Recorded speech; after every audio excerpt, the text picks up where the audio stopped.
But first off, I'd like to welcome everybody tonight. My name is Talasa Rosh, and I'm the secretary of the Maine State Beekeepers Association. And we're so happy to have you all joining us this Wednesday night with bee season just around the corner, or on some of these warmer days.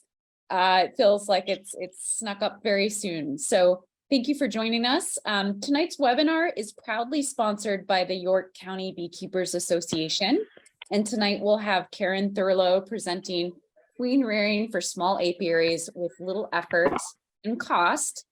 Before I hand the microphone over to her, as it were, I just wanted to put a few other amazing webinars on your radar. Tonight's webinar is free and available to everybody in our community, whether you're a member of the MSBA or not.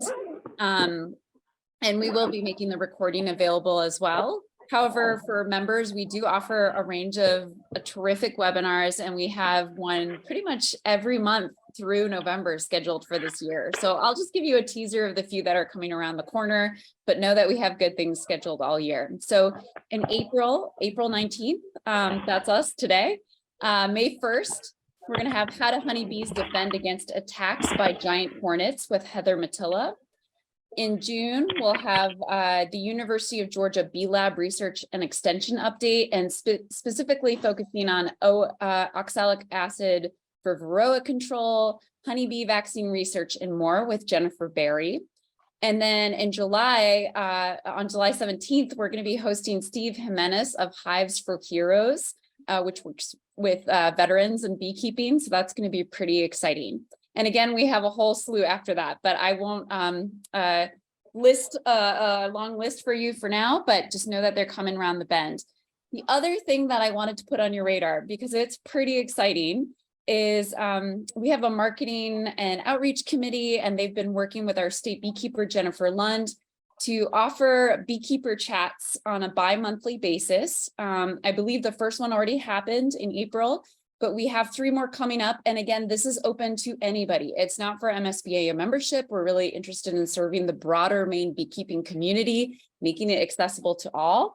The plan is that Jen will be giving a brief, update of what's happening in Maine, what's happening in our apiaries, but then it'll open up to questions and conversation, and is really meant to catch you in real time where you're at, and get some conversation and feedback about that, no matter where you are in the state. So those coming up are going to be Wednesday, June 14th, Wednesday, August 9th, and Wednesday, October 11th. I apologize, I don't have the exact time, but we will be emailing out more information and certainly posting that on our website and on our social media, on our Facebook account as well. So without further ado, I would love to hand this over to Karen.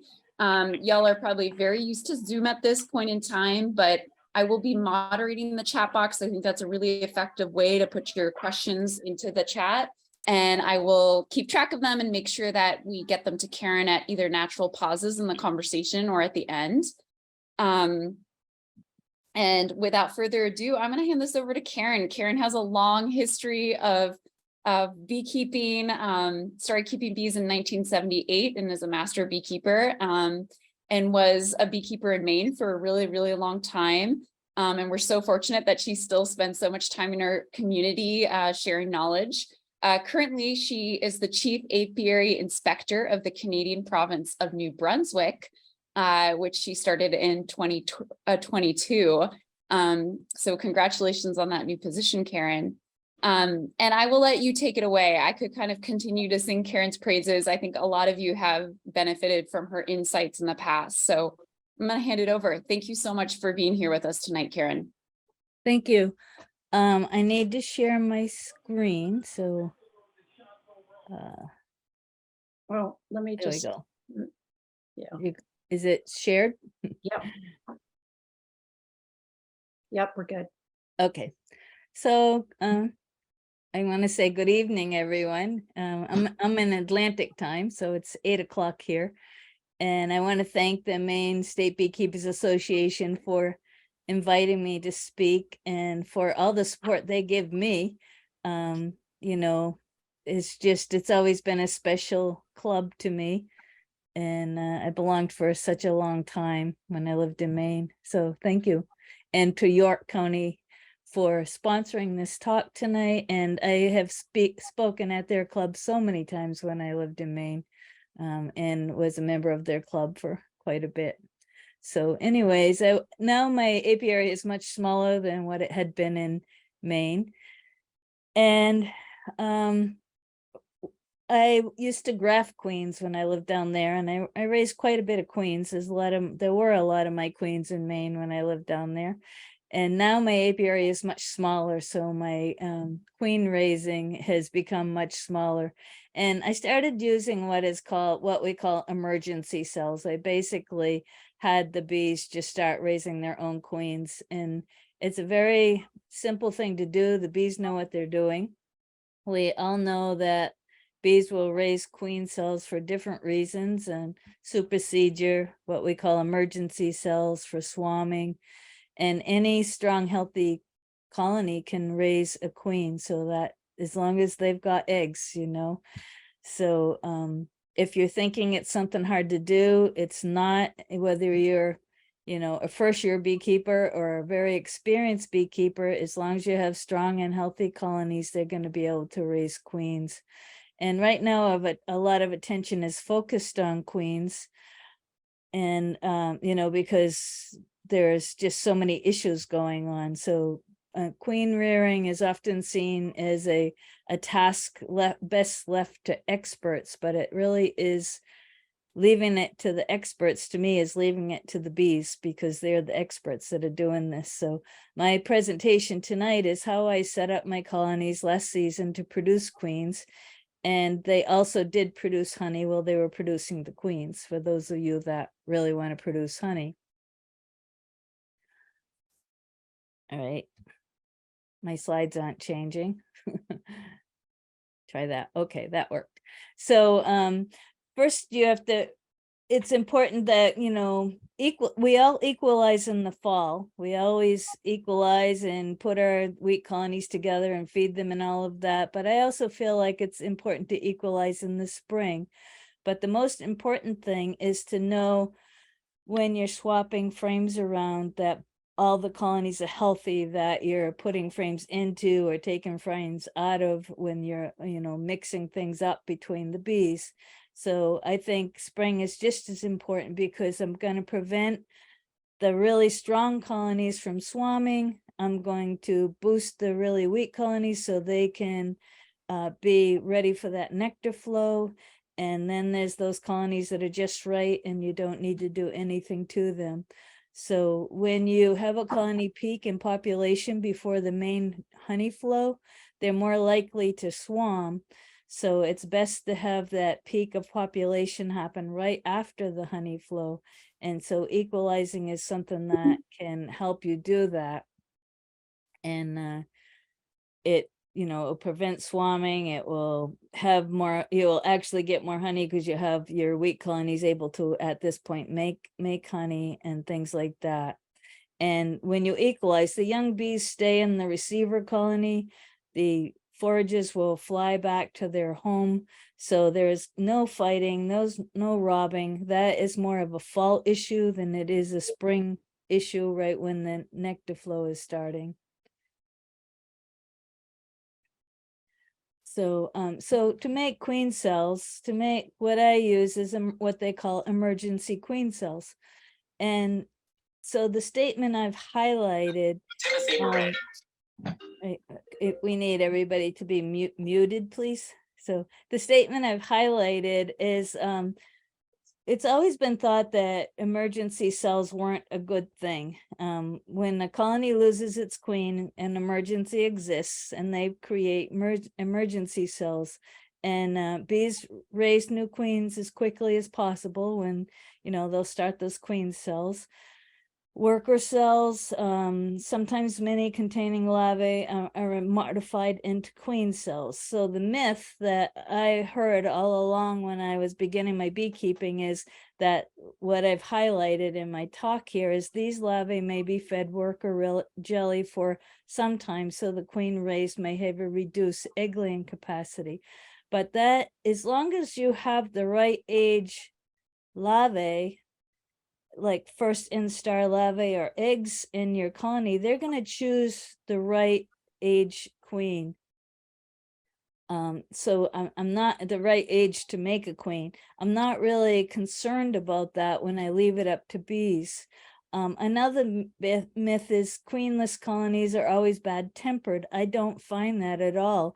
That's not my experience. Unless the bees are anomaly bad tempered or easily set off, I find no problem with them making queen cells and being queenless through that time. And emergency cells, they've been frowned upon by many beekeepers as a means of producing queens because they just think that the bees don't make good choices or that they're undernourished. But as long as the beekeeper, as long as you do it in a nectar flow and you've got the right resources in that colony, they're not going to screw it up, basically. Now, there are what we call panic cells, and maybe that's how emergency cells got the bad rap, because panic cells are cells that the bees are in a panic, they don't have anything the right age, they don't have a queen anymore, and they will produce a queen out of a larvae that has been fed worker royal jelly, because the diet is very important. So they do make a bad choice in that at that time, but that is not the bee's fault because it's a panic cell. Now they may raise that queen until she starts laying eggs and then quickly supersede her because they can sense how much sperm is in the spermatheca and how good that queen is through her pheromones. So like a panic cell might happen. Say your queen is failing and the beekeeper doesn't realize it, but the bees do. And you see queen cells in your colony. So you scrape all those queen cells, and yet the queen has lost her ability to lay. Maybe she doesn't have any more sperm. So they're going to end up choosing a older larvae. So that could happen. So the right age that you're going to need to see in your colony is this frame here with the black foundation. And now notice how easy it is to see eggs in that first instar, that first, when the egg lays down and it hatches into this little larvae. That's a good age right there. And you want to see a nice puddle of royal jelly around that little larvae. That's their food. You can't have dried cells, which will happen during a drought or a lack of food. You don't want this age that's over here on this piece of foundation. That's all too old. And if I looked at that, I'd know I had to purchase a bred queen. That would be a bad choice. And notice how easy it is to see those eggs. I mean, that's why I use black plastic foundation. Is I just love the ability to really see the eggs and the larvae and the age that I want. Now there's 5 instars through the larvae development, and you want the egg and the first instar for a good queen. And that is not hard to see, that age right through here. And out of 10 provinces in Canada, 8 list poor queens as a problem in 2021 and 2022. I highlighted the, poor queens, poor queens, poor queens. And we've been saying that for a long time, that the top ranked problems with losing colonies or having problems with colonies is poor queens. And I got the statistics from the main survey. And again, it's the same thing. The commonly reported causes of summer loss were queen loss and failure. The commonly reported causes of winter loss were up there, queen loss and failure. So there's something going on with our queens. And I'm going to refer to this particular PLOS article with Thurlow and Tarpey through my talk, because there's a lot of interesting points that I find in there that I'm finding is true. So, because, as the mother of the colony, a queen's traits have an impact on every aspect of the colony functioning, and her reproductive potential is crucial to the colony's success. And that is absolutely true. Now, this slide has a lot of writing on it, but, they did a study where they had the bees rear emergency queen cells. So with a large number of emergency queens reared by each, what they discovered was the bees, when in an emergency cell situation, the bees didn't always pick what we call their super sisters. Say a drone got a really good amount of sperm into the queen's spermatheca. So there's a lot of sisters in that colony that are all true sisters. And so with the emergency cell situation, they're not favoritizing their closest relatives. They're actually raising those queens from what subfamilies, which they ended up calling royal subfamilies, because they're a cryptic type of subfamily where there's not so many of the same bees in there. Now, we all know that a mix of genetics is really important, and that's going to give us a very healthy hive. And maybe that's why the bees are choosing the what they call the royal subfamilies. So identification of these cryptic royal subfamily reveals that the honeybee queens already considered hyperpolyandrous, which means they breed with many, many males, are mating even with more males than has been previously recognized. But look over here at this breeding yard, and I didn't put where I got the picture from there because I don't want to talk bad about anybody's one particular apiary. But this a quote off the website was, amidst hundreds of similarly looking mating nukes. So they're trying to breed hundreds of queens in there. Now, these are double mating nukes. Are there enough drones to put enough sperm in the spermatheca of all those queens getting bred in the same area? And they're saying if all goes well, in another week or so, she'll begin to lay eggs and have an opportunity to prove herself as a quality mated queen for sale. Well, how do they have enough drones there? Is that part of our queen failure? And that's what like Medhat Nesker was just recently studying this, finding that queens shipped through the mail, and he's not talking about any one apiary, are tending to have 1 million to 2 million sperm, where locally bred queens are having 4 million to 6 million sperm, as long as we don't overflood the area where the drones are. So, that it's just really important to know you've got drones in the area. Now, the drones are very important because they have to be mature when you're getting your queen's bred. Now, I've talked about a lot of bee body parts, the spermatheca, and that's what this is here, and that's where the sperm is stored. If for those that don't know this, when the queen is bred, the sperm goes in and it's stored in this little round ball, and that's how little it is on the tip of the finger here.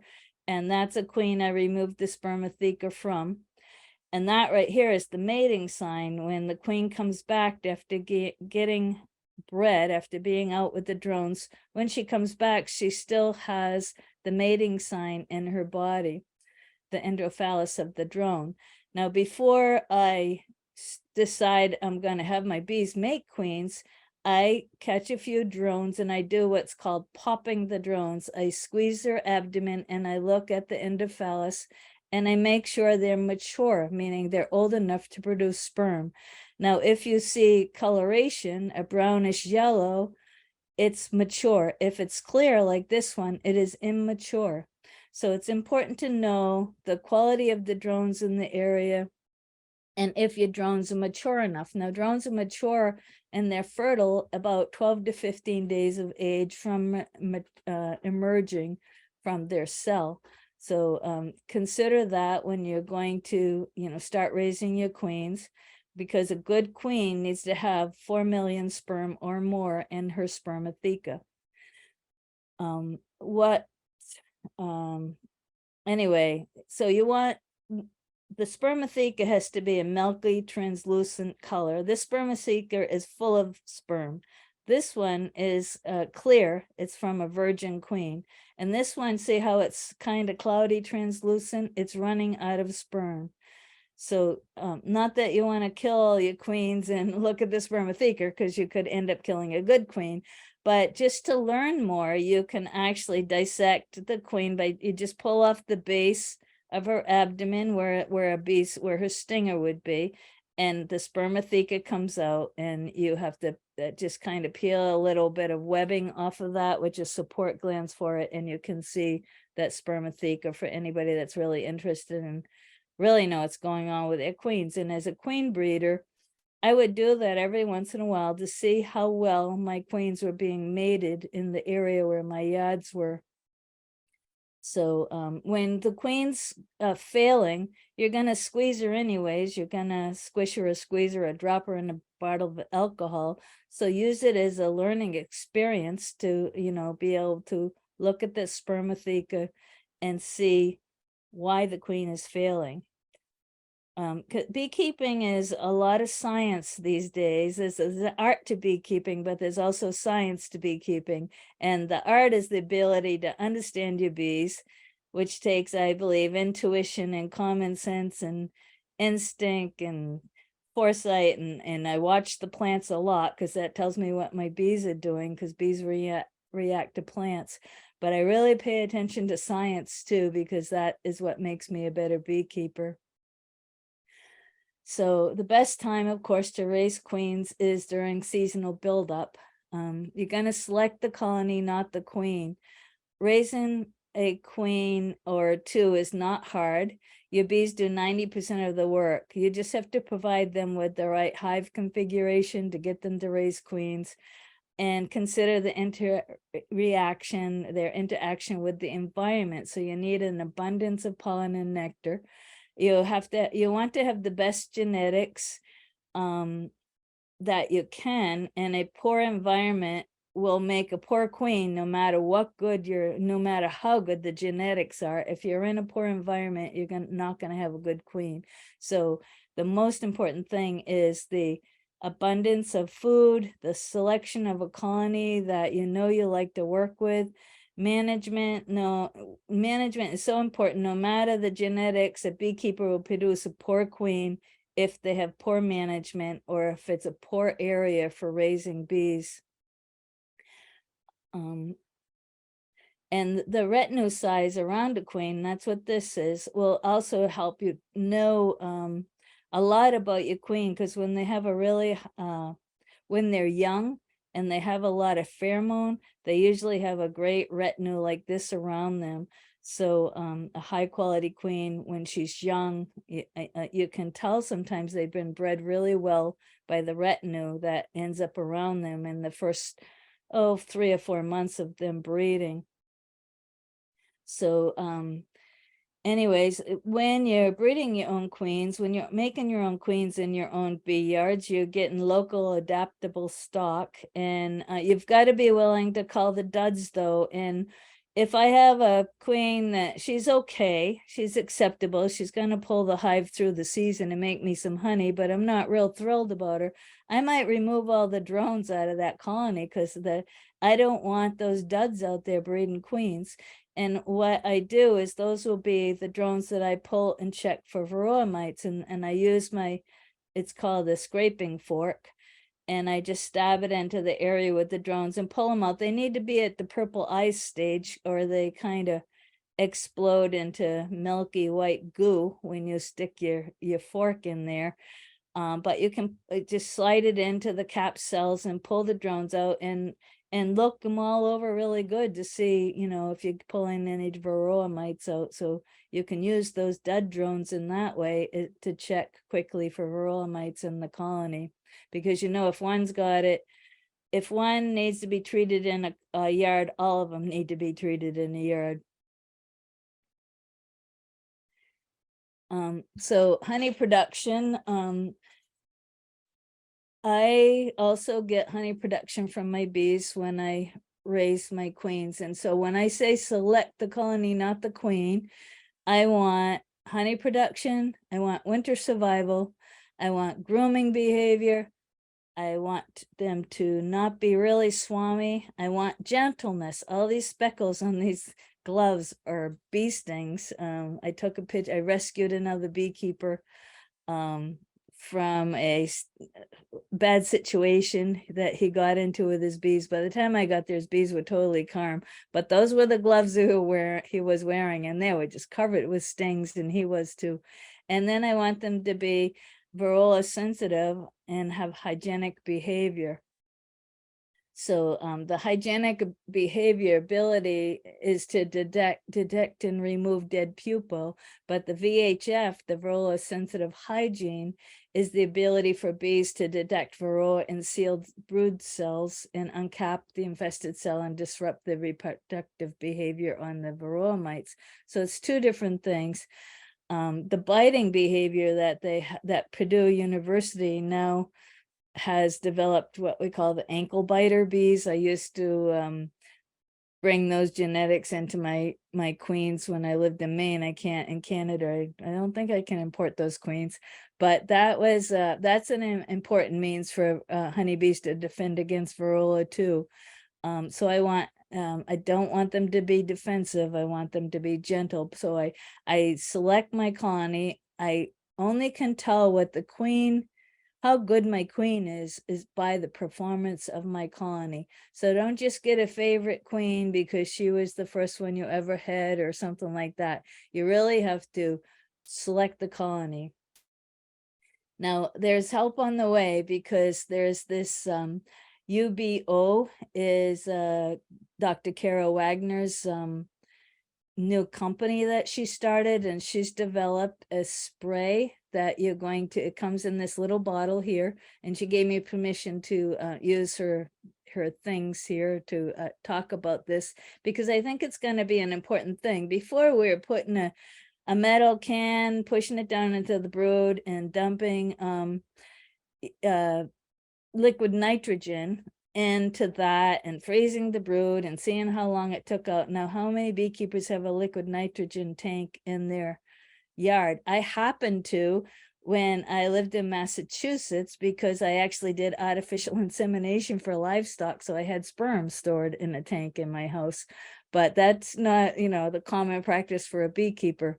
But this spray, it has like a scent of dead brood pheromones on it. So you spray it onto the cappings and the bees will uncap it, and you'll be able to tell the percentage, the score of how hygienic those bees are. So you can see if I did this in a colony and I got that low of a score, I wouldn't be too interested in using that queen because she's producing bees with a low score for hygienic behavior. But over here, that's a really good score for hygienic behavior. So it's going to be a tool that any beekeeper can use to help select the, say I have 3 colonies or quite a few more when I used to have hundreds of colonies in my yard, and they all were going equally as far as the other aspects I like in queen breeding, and I could use this tool to kind of really thin it down to what I wanted.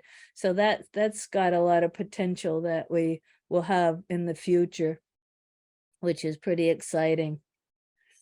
And it's gonna have a dose in the spray. When you push the little spray bottle, it's gonna give the exact dose that you need for this section. They're working on that right now. It's not on the market yet because they're working on the delivery system. So the nectar flow is really important. Pollen coming in, wax. You can tell there's a nectar flow when there's no wax on the top of your frames. Like bees when things first start in the spring, they will rearrange and move around older wax. And so it's going to be brown. But when you start seeing whitish wax or pale yellow wax on the top of your frames, you don't even have to pull a frame to see there's nectar in there. You can know, the bees are working, pulling in nectar. And it's really important to learn about phenology. That's nature's calendar. As an example, I always went by the apple trees or the red maple trees when I lived in Maine.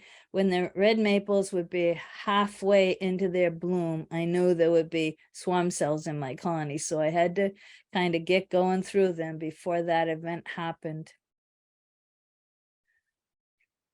Karen, is it okay to ask you a few quick questions? Yes. Okay, so I'll just go in the order that we received them, but Alicia would like to know, can you pop the drones' abdomen to examine them without killing them?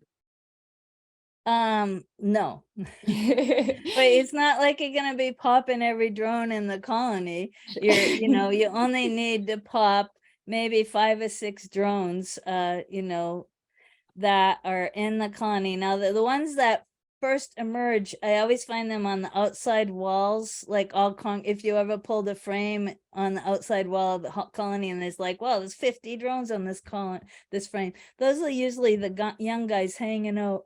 But then later in the day, the mature drones are coming and going to get fed to go back out to the congregation area, and they're going to be more in the middle of the colony. So that's where I tend to pull my drones to pop them, is in the middle. Oh, So, that's super helpful to know. That's great. Patty wants to know, can you do the sperm check on the queen from a dead out hive this spring, or is that too late? I would guess you could, as long as she's not too rotten. They get kind of rotten inside, like when I squish bees to do a nosema test, when the colony's been dead, it's not a real pleasant event. I mean, I do get to see the nosema, but it's kind of disgusting. So Yeah, it's smelly. Lindy wants to know, what sort of Varroa count are you using as a guide when you're testing the drone brood with your uncapping fork? Oh, well, it's not really a scientific count. But it will get, like, if I put my fork in and I pulled out and I saw, say, 3 drones in that little bunch that was on my fork, I'd probably like panic and do a mite wash immediately and decide what kind of treatment I'm going to be putting on that colony. So it's not really down to a scientific, that I know of, amount, but it gives me a good idea. If I can pull, say I have a dud colony and there's, a half of it throughout my frames, is like a half a frame worth of drone cells in there, and I yank them out because I don't want those drones outbreeding queens. And I only find 2 mites. I'm not going to be too panicked. But say I find 20 mites on that half a frame of drones, I'll be knowing my bees are in big trouble. So Yeah, it sounds like you still do a mite wash after, if it seems more. yeah, I do a Yeah. mite wash every month on my colonies, whether they need it or not. I need it. Okay, last question, and then we'll let you keep going. Liz was curious about the hygienic sampling that you were doing. And Yeah. basically, would you choose to requeen if your hive had a low hygienic score, or would you just choose not to use that hive to rear queens? If they were still doing great and they made honey and they weren't stingy and I got along with them perfectly fine, I would just not use that. That would be what I would call the dud. I might yank all the drones out of there, but I'd let the hive still go if they were doing what they were supposed to be doing. And if I didn't Thank you. have a lot of colonies, maybe if I only own 3 colonies, then I might consider requeening that. But when you have a lot of colonies, like, maybe you're a little more lenient with what you're allowed to live and die. I don't know. Thank you so much. I'll let you keep going, and y'all can continue to put some questions in the chat when you have them. Thank you. Okay. So I started with, I run my colonies in 2 deeps. My brood area is 2 deep boxes, and I've always done that since I started beekeeping in 1978. And even though I'm not as strong and young as I was, it still works out fine for me. So you need, even if you have mediums, you're going to need 2 hive bodies. So somebody running bees in single brood chambers might want to change at least a little bit of their management if they want the bees to raise queens. Or you could do it in a single brood chamber. What I've been doing is raising 2 queens at once, so it would work with a single brood chamber too. But I'm going to talk about double brood chamber. So you're going to know, you need to know where your queen is. So you're going to eventually figure that out. You can do that by putting a queen excluder, of course, between the 2 boxes, and go back later and look for eggs. What I like to do is shake them all down to the bottom box, so that I know the queen is in the bottom box. And when I'm gonna make 2 queens, a queen in each box, I will equalize those boxes. Now, you don't have to make a queen in each box. You can always leave that queen down there and make a queen up here, the way I'm gonna talk about dividing the boxes up. That's up to you. The reason I chose to make a queen in each box is because the queen return isn't 100%. You know, it might be, every area is different. I happened to get 100% in my yard last year, which really surprised me because there's a big pond right behind where the bees are, and there's a lot of dragonflies, and they love to eat virgin queens. But I actually got every single queen returned. So I ended up with way more queens than I needed, but that was a good thing. It's always good to have queens. How I get all my bees down into one box is I use what's called a shaker tub. This picture is from Bob Benny, but this is, mine isn't so neat and tidy. He has a piece of plywood and he, staples the tub in. I am not a carpenter. I take an old inner cover and I cut the bottom off my tub, and then I set it upside down on the inner cover and I trace it, and I cut that out with a jigsaw. And then I just take the tub and I duct tape it to the inner cover, because the inner cover wood is pretty thin and I'm not a carpenter and duct tape is my friend. So that's how I make my shaker tub. But a shaker tub is very handy because you want all the bees in the bottom box. So this might sound complicated as I go through my process, but you can come up with your own ways. I'm just going to talk about the way I do it. I use 3 pieces of equipment when I divide my boxes and have each box make a queen. I use the shaker tub, I use a queen excluder, and I use what's called a Snell Grove board, and I'll get into what that is later if you don't know. But and a Snell Grove board isn't absolutely necessary, but I really like them for different purposes, so I always have them. You need an empty box because you're going to equalize the 2 boxes. And so all your boxes have to be the same size, whether you're running mediums, shallows, or deeps. Have your boxes the same size, because when you move the frames to set them into that empty box, the frames have to fit comfortably, and you don't want to be having them stick out funny or squish bees or anything like that. You need them in a safe place. So I separate the 2 brood chambers and I go through both hive bodies, and in my empty box I'll pull frames of eggs and milk brood, which I showed you a picture of, frames with emerging bees, the food and the pollen and the nectar and all of that. I will equalize both the boxes of my hive bodies. I'll make sure each box has some eggs, some emerging brood, some milk brood. What I call milk brood is the first instar that are floating in the royal jelly. Plenty of food and pollen frames and all of that. I will equalize those boxes with those resources. If you're only going to use the top box to make your queen, you can put the queen back down there and give most of the eggs and milk brood to the top box and give the queen in the empty frame so she has a place to lay. I pull the queen and I put her into a nuke. And I move that nuke into a different yard when I do this. Then I grow that queen into a colony, because I was doing this also to increase the amount of colonies I have. And it's a good time right now to replace old comb. I put if I'm replacing old comb, I pull 2 of the old comb out and put 1 frame of foundation in each box. Because I'm going through the colony really well at this point.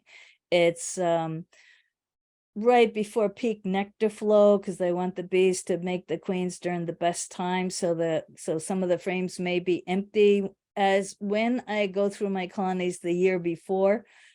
In the fall, I put all the old frames on the outside walls of the colony so that they're easy to pull out, and by then they'll be empty of honey. If not, this time of the year, I'm moving them to the center to put them near the cluster so they use that honey, and then they get empty, and those are the frames I'll pull out and replace with foundation, which everybody should be doing right now is every year at least rotate some of your old comb out. We used to think old comb was so valuable. Well, it is, drawn comb is valuable, but we would keep it until I swear you could walk across it and not even put a dent in it. It was so thick and old, but you just can't do that anymore. And so, whoops, I gotta go back. I wasn't done with that slide. I'm sorry, I'm jumping around with my mouse. And so once you use a shaker tub, you'll never go back. It's such a quick way to make a split or get your queen, to know the queen's in the bottom box or something like that. They're the easiest things. I use mine a lot when I'm trying to get a certain age bee down in the bottom box, because when I shake the bees off the frames into the bottom box and I put on my queen excluder, and then I put the second box back on, and now that second box, I know my queen is down in this bottom box, or I found her and took her. But if she's down in this bottom box, my second box that has open brood and milk brood and eggs in it, that's going to draw all the young bees up. So now I know I have all young bees and what I have for resources in No, I that just hot got on. box. So it's very easy to make a split Huh? after the. Watch the bee thing. I am, but I just got on it. And so it's very easy to make a split after I do that. And in the fall, I like my queens to be in the bottom box because I don't want them laying in the top box. I want that to be full with honey when I feed the bees. So I'll shake her down to the bottom box and put on a queen excluder and put on food, and eventually yank out that queen excluder. Sometimes if I need to say the top box has got too much brood in it and I want the empty frames up there for them to fill with food.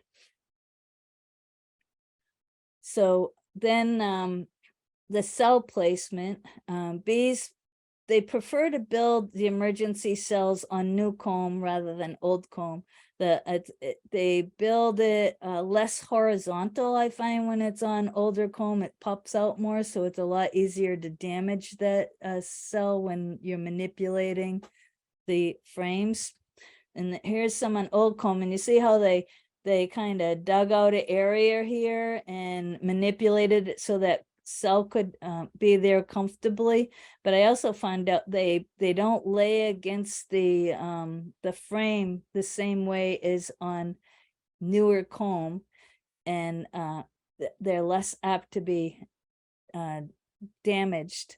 Now, when I pull the queen, sometimes they go crazy when they can cells. See all these cells in this picture? I don't know how many there are here, but there's got to be 10 or 11. They built those cells overnight, just in one night, after I pulled the queen. So they can go right to town and really whack it full of royal jelly and get going on a queen as soon as you pull your the queen out of the colony. So is all you're doing is really basically making a cell builder.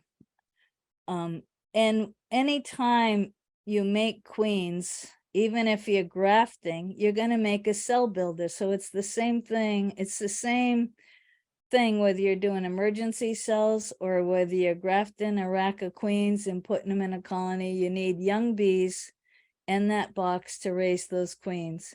So I always put a queen excluder between the two boxes, even if I don't have the queen in the bottom box. I start out with a queen excluder between the two boxes. I want to draw the young bees up. I want the young bees to equalize themselves. I guess if I pull the queen, I didn't have to have the queen excluder there, but last year I did put the queen excluder in there because I was also finding queens, and I don't like to spend forever going through 20 frames looking for a queen. So if I start out with the queen excluder there after I equalize the boxes and I've shaken the bees down, I know the queen's down there, and I just have to go back eventually and get that queen out when I'm ready for them to make make the queen cells for me. I'll give you a hint about queen excluders though. Never toss them around. It takes the slightest little bend and the queens can go right up through that rack. And when you put your hive tool in there to open the separate boxes, just get in the very edge of that queen excluder. Don't put it all the way through so you're touching those bars with your hive tool, because you're going to bend it enough to, it doesn't take much of a gap for the queen to get up through there. So anyways, the top one of your boxes will be a cell builder if you're keeping the old queen, and the other box will produce the queen. What I did was I pulled the queens and I had both boxes make queen cells. So the young bees are going to move up into this box. If my queen's down here, that box becomes my cell builder. I can make sure my queen excluder has no gaps. It only takes about an hour for them to move up. You can go do another job in your bee yard, or you can leave it overnight, but that box is going to fill up with young brood really quickly. Because remember, I shook all the bees down into this box, every single bee. I manipulated the two boxes beforehand the way I want them set up. I put my shaker tub on. I shook all the bees down into this box. I put the queen excluder on, so I know my queen is down here, because every single bee on the frames in the box went down here. And I like a shaker tub because the tub is smooth and they can't climb up and be all over the box. If you've ever tried to shake bees using just another box, they climb up the sides. On a shaker tub, they can't really climb up the sides well because it's plastic and it's slippery. So anyways, so the next step is let the young bees move up here, and then remove the queen excluder and put in a Snell growth board between the two boxes. So my resources for making the queens in the top box are going to be eggs, nectar. You can see nectar in this frame, and honey.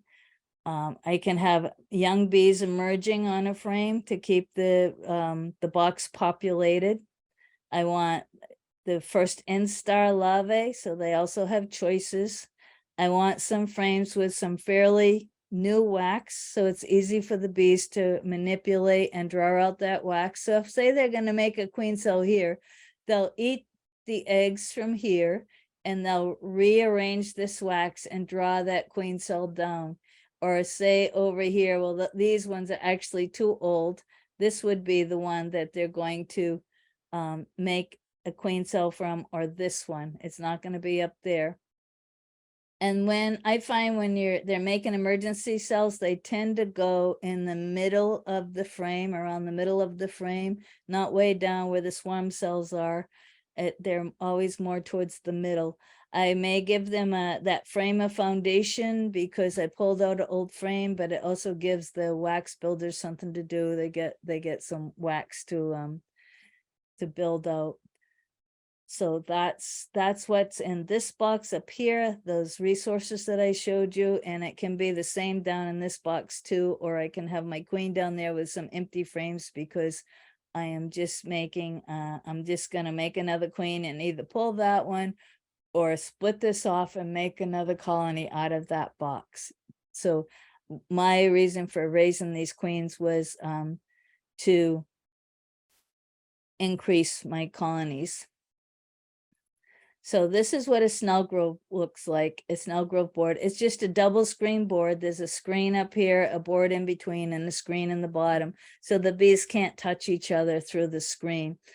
There is a beekeeper that I know that uses a queen excluder with just a piece of cardboard over it to separate the colonies. If you do that, you have to have an upper entrance. If you're not going to use a Snell grove board, make sure they have an entrance. They need an upper entrance. On the Snell grove board, I've got all these little doorways I can open up. I tend to open the one in the back so the bees can have their own entrance. So the top box gets the inner cover and the telescoping cover on it, or whatever cover I'm using.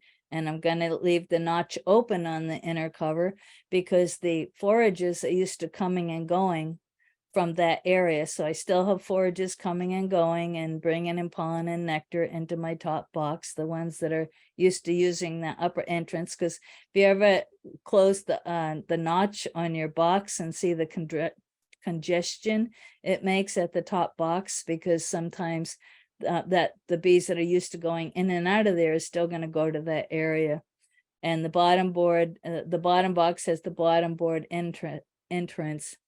So now if you read the Beeline, that the last issue of the Beeline, there was an article in there about using the Snell Grove board to prevent swarming. That's another reason to you can use a Snell Grove board. I really haven't done that yet because I've always controlled the swarming with splitting, because I've always split and sold nukes or split for increase. Doesn't matter if your notch on your inner cover is up or down, as long as the bees can come and go from there. So these are my colonies in the yard where I did this. The food that you put in to build this up can be from another colony, providing if it was a dead out, you have to know why the bees died. You don't want to introduce any disease. The bees raising your queens need to be healthy. Last year, as I said, I pulled the queens from these colonies and I made nukes with those queens, and I did that at the end of June. So I have 5 colonies here. I pulled all 5 queens and I made a nuke from all the resources of these 5 colonies for those queens to go into another bee yard. Then I equalized the deep boxes. Now you can see this is later in the season, and I actually had honey supers. Each area between the Snell Grove board down here on the bottom board and up above the Snell Grove board is its own colony right now, because there's an active laying queen in each area. They're bringing in honey and nectar and pollen just like a regular working colony, only it's 2 hives on one bottom board at this point, because this picture was taken August 12th and I started this process at the end of June. So each box successfully made a queen. As I said, I was very surprised because right behind this tree line here is a big pond with a lot of dragonflies, and over behind this area is another big pond with a lot of dragonflies. So I really thought I wasn't going to have a great queen return, but I did. So anyway, what I did, I pulled those queens, I made nukes. Each colony made a queen for me. They had 2 frames, the nukes had 2 frames of cap brood, mature open brood, and nurse bees with the ector shaker bees, a drawn frame, a foundation, the drawn frame for the queen to lay in, food and a feeder, and I moved it to a new yard. And then these boxes, I equalized everything in my 2 deep boxes. And I made sure each colony had resources and eggs and milk brood so that they could make their new queens. So that's what that is. Now I ended up taking 1 queen, of course, and combining the colonies back together. I did that on September 9th when I took off my supers. I took those extra queens and I re-queened some of the nukes I made with those old queens that I made them with. I replaced the queens, and then I combined the parent colony back together. These colonies got combined back together. I pulled the Snell Grove board when I took the supers off. I kept the 2 best older queens that came out of this yard, and they have wintered over in a 10 frame colony.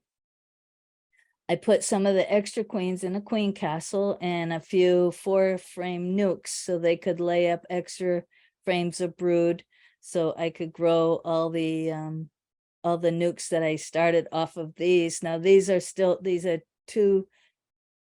20 frame boxes. They're ready to go through the winter. The other nukes, I wanted to grow them into double nukes. So I took those extra queens and they just became what we call a brood factory. They made They drew out frames, they created brood, they had nice young queens, got really strong. And I used their resources through the summer to grow those other colonies into colonies that I could winter over. Now you're wondering, that's a lot of boxes to move around, but my good friend Fletcher Colpus showed me his bench system. He has these aluminum benches that are just perfect. And I set it up behind the colony here. And I just have to slide the boxes onto that bench. So I'm not really doing as much lifting as you think that I would be. Because remember, I work alone and I'm not as young as I used to be. I'm not picking up full deeps, but that bench is a real back saver. And I really, that was the greatest thing I learned last summer was to use a bench like that. And they're not that expensive either. Those things are great. So I'm not trying to advertise. Well, there's many brand names, so I didn't advertise a brand name for that.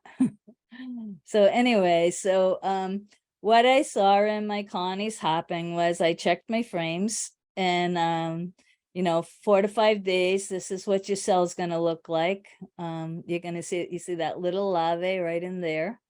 And then 6 to 7 days, this is what your cells are gonna look like. And then they're gonna be capped at 9 days old. And they're going to merge at 16 days. Now you can cut out some of these cells and transfer them to other colonies. So because you see how they raised a lot of cells here. In my experience, the first emergency cells built are with larvae the right age. So these are going to be all the right age. And the next day there'll be others that were started, and that might be, remember, an egg has to be 3 days old to hatch. So they started this batch from maybe the first onstar larvae, and then they're going to start another batch from the eggs that were 3 days old. So I could see more queen cells coming and within over that course of 3 days. So it's not going to worry me that they're making a bad choice, because they're not. It's just that they can stagger making the queen cells within that 3-day period. And I think that staggering might be why people think that the bees are making the queen cells out of different age larvae. But I really think it's just a matter of the eggs hatching into larvae. I think the bees know what they're doing. In my experience, it's worked out really well. So when as I said, when they choose the larvae, they're gonna make the cells out of, they change the face of the comb. And you can see here, they changed the face of the comb. So the cells are attached really well. Some of them might look short, but you got to remember that the royal jelly is all the way in against the foundation base. So that's why some of the emergency cells might look smaller than when you see other cells. It's because the royal jelly is in against the base. Now, here are some of the cells, and you can see the progression of age. This is a cell that's not ready to emerge, and it's all mottled with beeswax. And as it's going to mature and be ready to emerge, the queen, you notice this, they've thinned down the wax. They take some of the layers of wax off to make it easier. And it gets to the point where you can see the cocoon.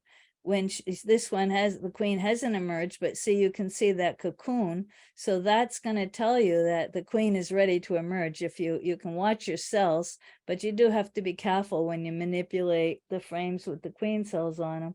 What I do is I tend to mark I'll stick a thumbtack in the top of the frame or mark it in some way, maybe a dot with a queen marking pin, because I can just scrape that off. So I know where the queen cells are. So when I'm doing something, I'm not disrupting those cells. I'm not moving them around or handling them. They're very sensitive to temperature. the queen doesn't make a cocoon over where the royal jelly is, because even when she's capped, she's still not as big as that cell, and she can turn around and around when she's spinning her cocoon. So she's still eating some also.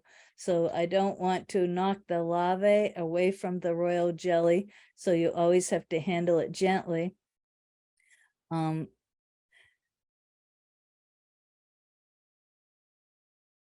So this is a dissected queen cell to show how much royal jelly is in it, and that the larvae can still manipulate around inside that cell to still be consuming the royal jelly. So you really want to handle them gently so you don't knock them down away from the royal jelly where they can't get back up and eat it when the cell is hanging.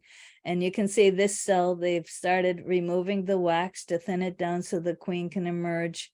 And this cell where the queen is probably emerged. Now sometimes there's this little hinge and it will flap down and the queen will come out, and then it will go back up and close. And sometimes it closes so well, you can't even see a seam. And you think the queen didn't emerge from there. You might think the queen is still in there, but she has emerged. And the other thing I've seen is the bees will, when a queen emerges, and I think they just want to make sure they really have a queen, because they will, as the queen is chewing around to release herself, they'll put wax on it and they won't let her out. They'll keep her imprisoned in there, and she'll stick her tongue out, and they will feed her and take care of her. They'll leave one little hole where they'll feed her and take care of her, but they don't release her for some reason. And they do that for a while. And so that's very interesting behavior that I've noticed bees will do. Now, sometimes you'll see these big elongated queen cells, and I happened to see this the other day on Facebook. And what's happened here is the developing larvae dropped. She did get knocked down away from the food. And so the bees somehow get in there and they put more and more and more royal jelly in there to keep feeding her. And this cell gets elongated because the larvae ends up way down here somewhere. And the quality of that developing queen might be not as great. She might not have eaten as well as she should have. The quality of that developing queen might be variable, you know, based on how much royal jelly she was fed. So that is not a cell I would keep, or a queen I would keep out of that cell. It looks like I have a super big queen, but it's actually that the cell was handled during part of the development, maybe back when the cell wasn't capped yet, and the queen got knocked, that larvae got knocked away from the royal jelly. Now, this is something I heard back in the early 70s when I started beekeeping. The only beekeepers around me were really old men. They actually were World War I veterans that started beekeeping when they came back from the war. They were really quite old, but they still had their hives. And they told me that, about those long queen cells. And I didn't know if it was, I didn't know if new information had been developed on it or something, but I asked Medhat and he said, yes, that is what happens, that the queen is knocked down away from the royal jelly and the bees keep extending the cell. I thought that was really interesting, but I have seen cells like that before. So when I talked about how you could cut the cell out and move the cell, and what I do is I just take, stick my thumb and make a thumbprint into the frame, and there's my thumbprint. And then I just take my cell and the wax. We know wax sticks to wax, right? I just gently, at the point where I can't damage the queen, and I make sure she doesn't get chilled, and I don't handle the cell harshly or shake it or anything. And I put it against the wax where I've stuck my finger in, and you can see the bees will attach it. And they attach it, and that queen emerges, and that is their queen because she emerged in their cell. And I've done that many times. So it's very easy to move cells, even on plastic. I take an X-Acto knife and I just cut a big area around it. And it's kind of like, I want to say skinning a beaver, which I've done a lot of lately. but you just go right up against that foundation with an X-Acto knife and get that queen cell off safely. So I have a piece of land where the beavers kept filling my culvert pipe with sticks and everything and flooding it. So we actually had to trap the beavers out of there, and I didn't want to waste them. So we skun them and got the pelts from them. But we got 13 beavers out of that little section. We have a lot of beavers in Canada. Karen, could I ask you a few questions? Is that Yep, okay? Yep, that's good. I want Beavers seem like questions. the perfect pause point. So, all right, I'll go back again and just work my way forward. So right. Andrew was wondering if you could talk about the weather and temperature conditions that are needed for mating. And there's a few follow-up questions here. How long after emerging or a queen emerging can wait to mate? Queen breeders in the northern part of Maine don't start until mid-May. Right. Yeah. I started So this temperature and yeah. Right. I live in the northwestern part of New Brunswick, and like it's still winter here pretty much. We've had some nice days though. And so I started at the end of June, but you know, when I say look at your plants, when your maple trees are like half in bloom, it's a good time to start making queens. When the red maple tree is half in bloom, the silver maple is the first one to bloom, and you might not be able to know your trees, but it's too cold when that one blooms. The red maple is dependable weather for making queens, or when the apple blossoms turn pink, I find that dependable weather to start making queens. But you also have to watch the drones, because they're a very important part of this. So now the queen can emerge, and she does need good weather to fly. She doesn't want a lot of wind, and it can't, like it could be a day when a big storm rolls in and she doesn't make it back to the colony. There's so many things gonna affect the queen's maiden flight and return. And that's why I made 2 queens in each box, was because I was pretty sure I wasn't going to get 100% queen return, and then I did. So I ended up with a lot of queens. But so the weather greatly affects it. She can be stuck in that colony for a week before she flies, and she doesn't fly for several days after she emerges because she's soft. She's, you know, a young bee, she's soft. She has to harden up, and so that she can fly, harden up and get well fed and be ready to fly. But I know Larry Connor was experimenting with wintering over virgin queens and seeing how well they got bred, and I don't know where he is with that experiment. He started that a while ago. And in Canada right now, they're banking bred queens to see if they can bank them through the winter.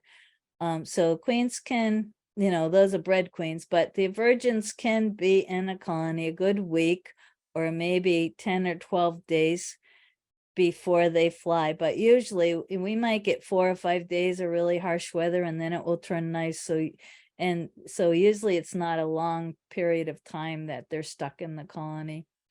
But I can't tell you when to start this, because I say look at your plants, because everybody lives in a different location, and the plants and the bees are going to tell you when, because you just want that nectar flow. And you can tell it's a nectar flow because the bees get so excited. I mean, how can you miss a nectar flow? They go crazy. It's like the first pollen. I mean, my bees found the first pollen the other day. Alder trees bushes started blooming, and they were insane. And they'll do the same thing on that first nectar flow. You can watch the front of the hive, and you'll see the bees coming in with elongated abdomens. And a lot of times at the beginning of the nectar flow, they're so excited that the house bees are waiting on the doorstep for the nectar transfer. The bee doesn't even get inside the colony. You'll see the next nectar transfer happening right on the doorstep. So what was your other questions? Oh yeah, so we got some more. Some of these are about the Snell grove method. So someone was wondering, can you use a cloak board instead of Snell grove? Definitely a cloak board. Yep. I just Okay. am a Snell Grove board lover for some reason. On that note, Kevin was wondering what's the advantage of using the Snell Grove versus just making a split? Does it have to do with sharing heat? Well, I did, you can just make a split and let them make queens. But when I set it up the way I do, I know where the frames are that are gonna have the queen cells. So I'm not hunting all through the box, kind of helter skelter, where are those queen cells? Do I have queen cells? Because I've kind of put everything towards the center. The eggs and the wax, I know they're gonna prefer to make the cells out of that new wax that's easier to manipulate than the old frames. So, and I was concerned about my virgin return after she flew out and got bred. So I did set it up for each box to make a queen, to have 2 boxes on each bottom board making a queen. But So because like you have to- maximizing space. Yeah. yeah, I maximized my space, but I made sure if a queen didn't make it back, I was 100. I had, say I have an 80% Mm. chance of a queen return where I live, and I don't even know if it's that high because I've only kept bees up here for a few years. I increased my chances to 160% by having Mm, 2 queens. So I know I'm gonna get at least 1 queen on that bottom board. And so it Yeah. really depends on your luck and if you're willing to gamble and how many birds and dragonflies you have in your bee yards. So Great. Lawrence was wondering, how long do you leave the queen excluder in before you add the Snell Grove board? it only needs to be there an hour or 24 hours if you want to go back to the yard. Those young bees move up there really fast because you've got uncovered open brood up there, and they just zoom right up through that queen excluder. Great. I have 2 more questions.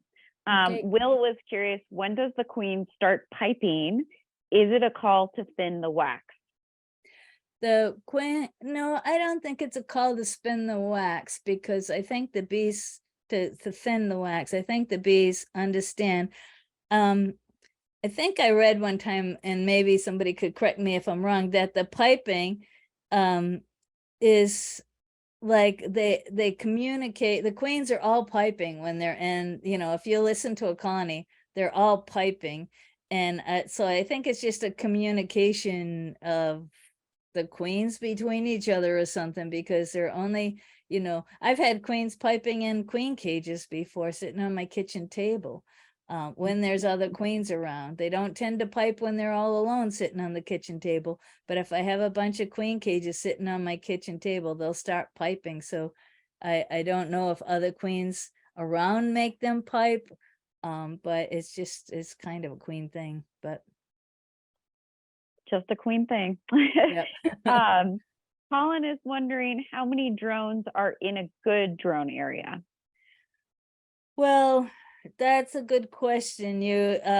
I happen to have a great area because I have a commercial beekeeper around me that has like almost 400 colonies.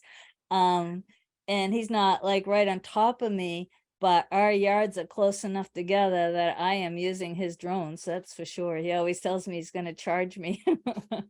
But when I lived in Yarmouth, that yard, I had so many beekeepers around me. I used to make a lot of good honey in that yard, and then I wasn't able to make honey in that yard because there's so many beekeepers in my area. But boy, did that turn into a super queen breeding yard because there were so many colonies around me. So you do need colonies around you, but you don't need a huge amount. You figure in the peak of the season, every colony is going to have at least 200 drones in it, or 250 drones in it. And if they're super resourceful, they could have 500 drones in it. So just, and if you have to take, if you have to take your cells out and put them into a nuke and bring them to another area because you feel you don't have enough drones in it, you've got your cells already. Maybe on day 14, make up a little nuke out of your resources where they've made the cells, because to make those cells, they need that nice strong colony, what we call a cell building colony. But after the cells are capped, you just need somebody to maintain their temperature and humidity and, be there when they emerge. So you can wait till about day 14 when it's not so detrimental to move that queen cell around and make up a nuke and get that nuke to another location. If you feel like you don't have a great area of drones, move it to a friend's yard or a relative's yard or anywhere that you think you might have drones. But I find there's so many beekeepers, especially in Maine, there's going to be Yeah. drones everywhere. Yeah. Drone Yeah. City. Thank you so Yeah. much, Karen. I'll leave it at that for now. And if more questions Okay. come in, we'll do them at the end at this rate. Thank All you right. so much. I'm almost done. This is I think next to the last slide. So my apiary growth, and that's why I was doing this. And you might be just doing it because your queens are getting old and worn out and you really need some new ones in there and you'd prefer to make your own. But this picture I took August 14th. This is another bee yard of mine. And this is where I brought my old queens, and they started out in 4-frame boxes. And all these boxes here are split divided nuke boxes. So there's supposed to be 5 frames in the bottom, but I'm going to tell you the bee space on the boxes up here are horrible. I can't fit 5 frames in there. I only can fit 4, but then I've got this big gap over here. If I try to squeeze 5 in there, it's way too tight. Anyway, so there's 4 frames here and 4 frames in each box up. And so I have 6 of those here. And you can see they're growing there. And then I have my other queens and nukes around the yard, and over in this corner that we can't see, I have another 4-frame nuke box, and I have a queen castle over there with 3 queens in it. So as I said, I ended up with a lot more queens than I needed. And these all had fairly new queens in them. So I did requeen a couple of those. Those queens were only 1 year old, but I ended up with, I really was able to grow my apiary because that was my goal, was to increase without buying queens. Because I had the resources with the strong hives to be able to split and make several new colonies. So the last week of May, I started with 5 double deep boxes of bees, and they all had queens for 2020, and I had 6 5-frame nukes. And at the end of August, I had 17 queen right double deep boxes, all with drawn comb. Plus I had 22 new drawn comb to start this year out with. I did purchase 2 queens from another apiary to get in some different genetics into my area or my colonies. I like to mix things up. I wanted to try some different queens. I swapped some queen cells with another beekeeper. Actually, he gave me some queen cells and I gave him back some queens because I really didn't need, I ended up not needing the queen cells he gave me. So I had them emerge, I got them going, and I actually gave him back some of his queens as laying queens. So I ended up keeping 1 queen from that apiary. Then I had 13 of my wintered over colonies that were 13 of my wintered over colonies for this year were from my emergency queen cell making, from my queen cells that I made in that yard with the Snell Grove boards. And right now, 15 of the 17 of those colonies that I have wintered over are extremely strong. I haven't unwrapped them yet, but I opened them up to give them fondant and pollen patties. 1 has no SEMA, and that is a queen that is from the emergency cells. That colony ended up having no SEMA.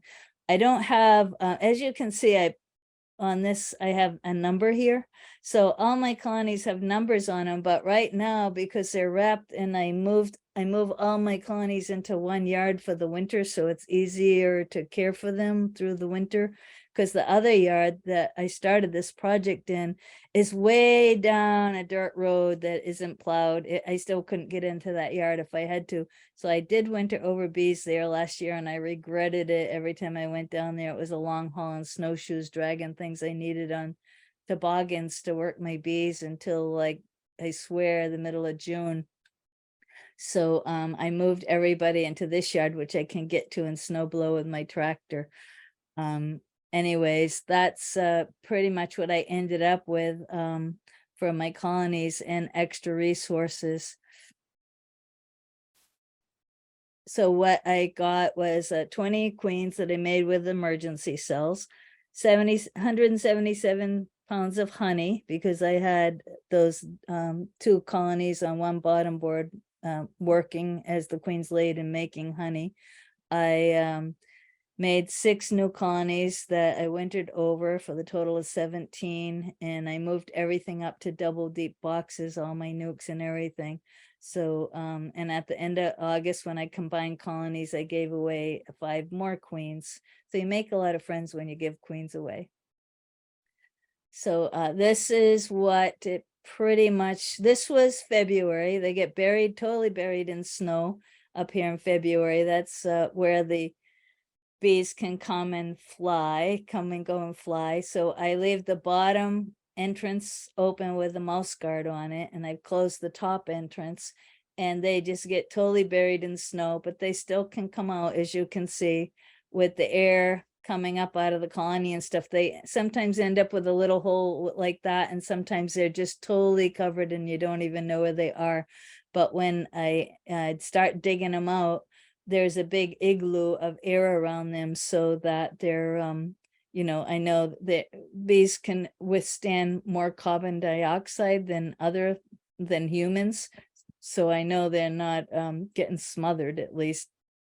And then I went in on March 13th with my tractor to get the electric fencing up, because the first thing up here that's going to bother them is raccoons, and then it's going to be bears.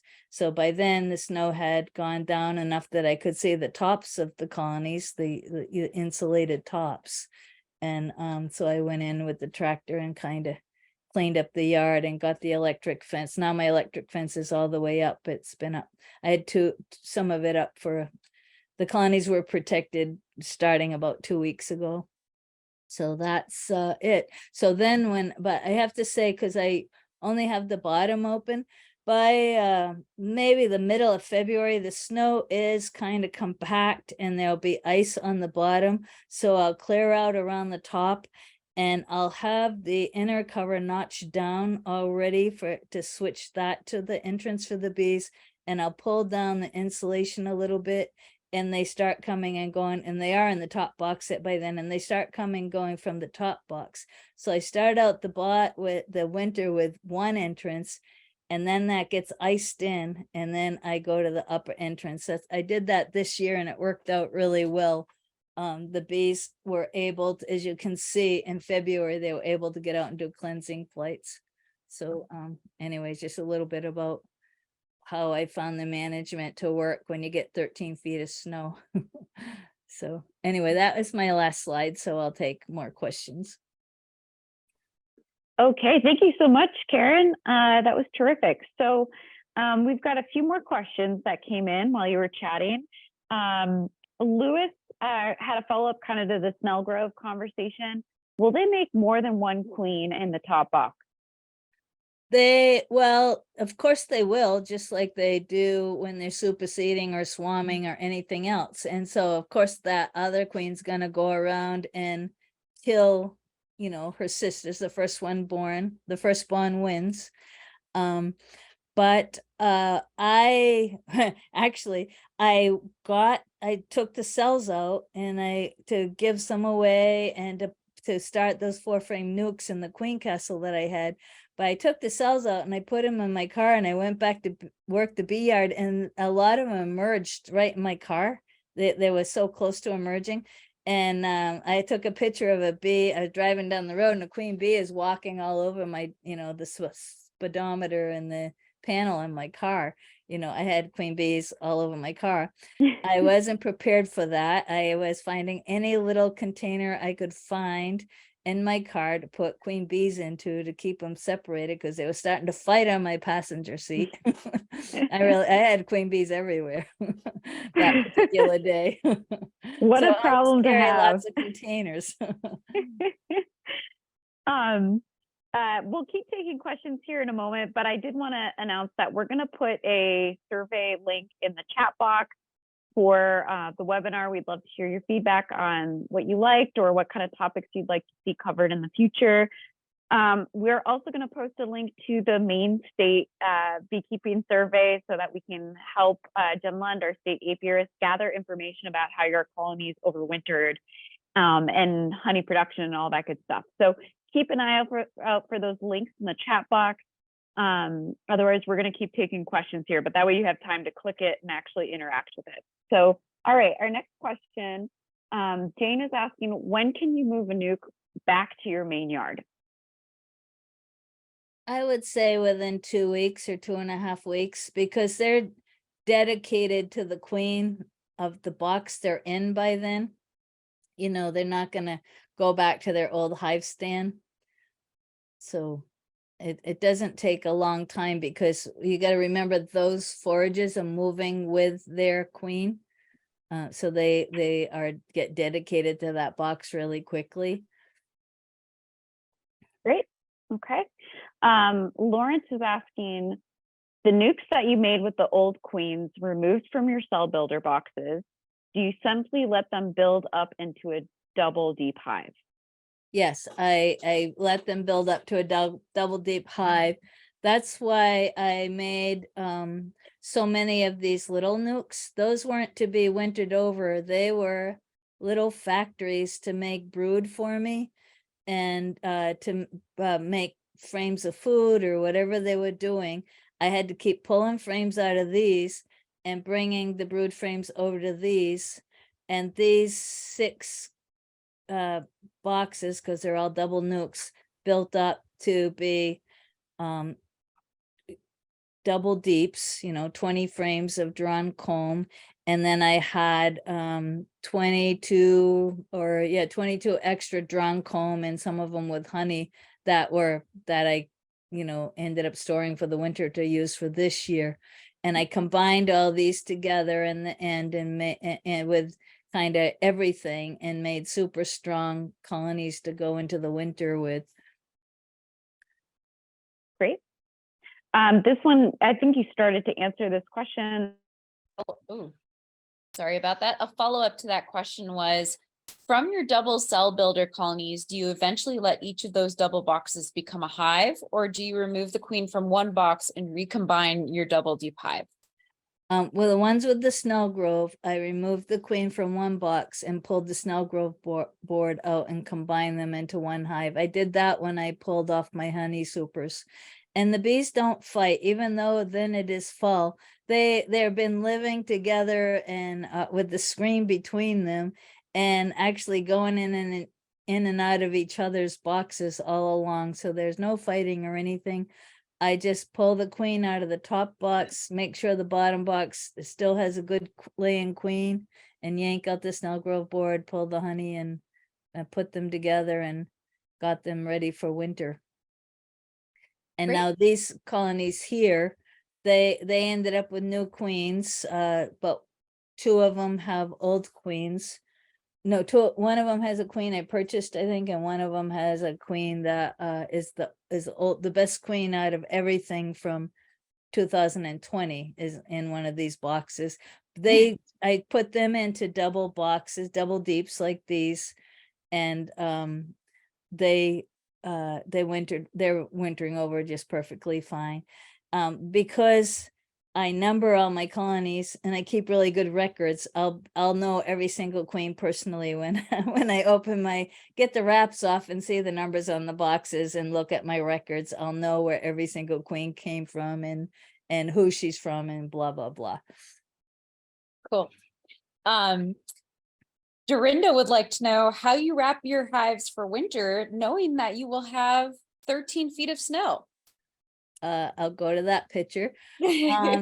I use that bubble insulation wrap. It's called reflective or something like that. Up here, it's got a different name, but it's silver on one side and white on the other side. I just put one wrap of that around them because the snow insulates them. When the snow gets deep, by the time winter's really cold, they're like this. Then I have the inner cover on. I put a sheet of that, the size of the inner cover on each. There's two colonies pushed together here, so they're right against each other. So I have to take off the telescoping covers, inner covers, and then the bubble wrap. And then on top of each inner cover is a foam board, a stiff foam board like what I have here, on top of that bubble wrap, cut the size of the inner cover, and then I have one big cover. And because we know that the top needs the most insulation because that's where the heat rises.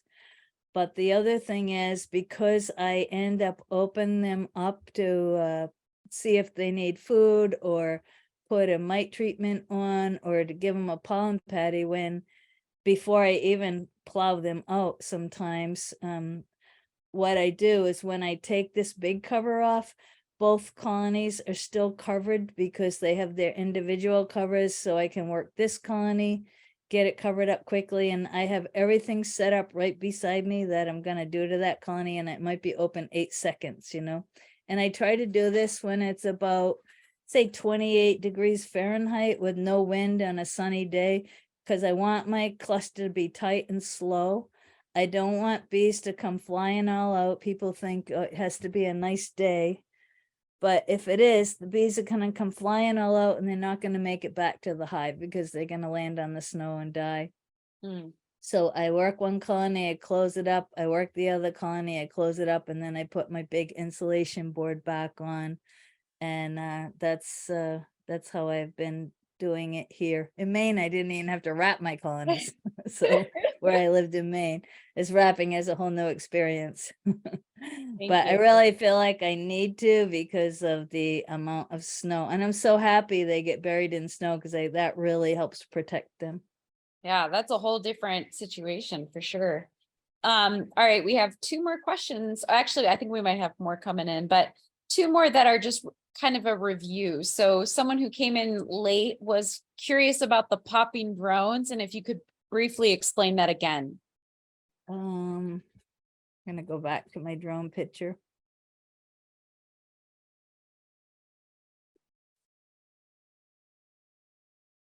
There we go. You just squeeze the sides of the abdomen on the drone gently and they pop. It's called pop. It pops out. It doesn't take a lot of pressure. And I guess I'd have to watch one. I'm sure they must die afterwards. It's not like it when they breed the queen and it falls off, it explodes to release the semen.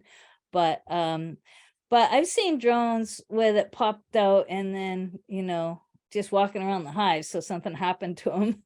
So I don't know, but it's not hard to do. You just squeeze the abdomen and the endophallus pops out. And that way you're going to know that your drones are mature, because you don't have to wait until they're mature before you start making your queen cells, because remember you have to have drones emerging because they're going to be mature at 12 to 15 days. Well, I can't remember who did this study, but it was done recently on the sexual maturity time of drones, and it was anywhere.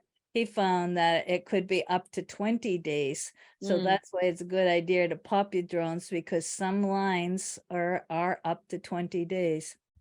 So I'd want to know how many, I would take a random sampling of my colonies to see how many drones are maturing.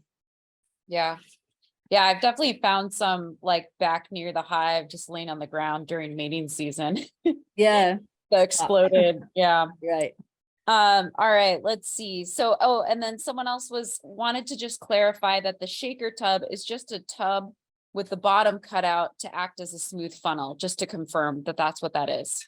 Yes. I don't know where my shaker tub picture is, but I don't want to get anybody motion sickness popping through my slide. Oh, there it is. Whoops. Oh, I lost it.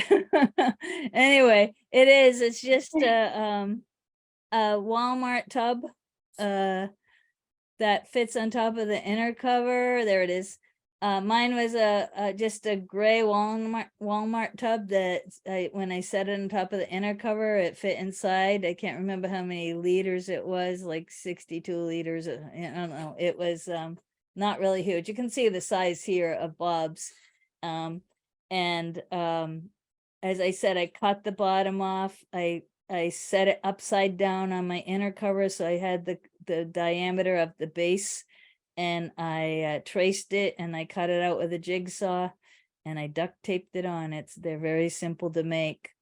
Or if you're a good carpenter, like the guys that work for Bob that builds his, they can look more neater than mine.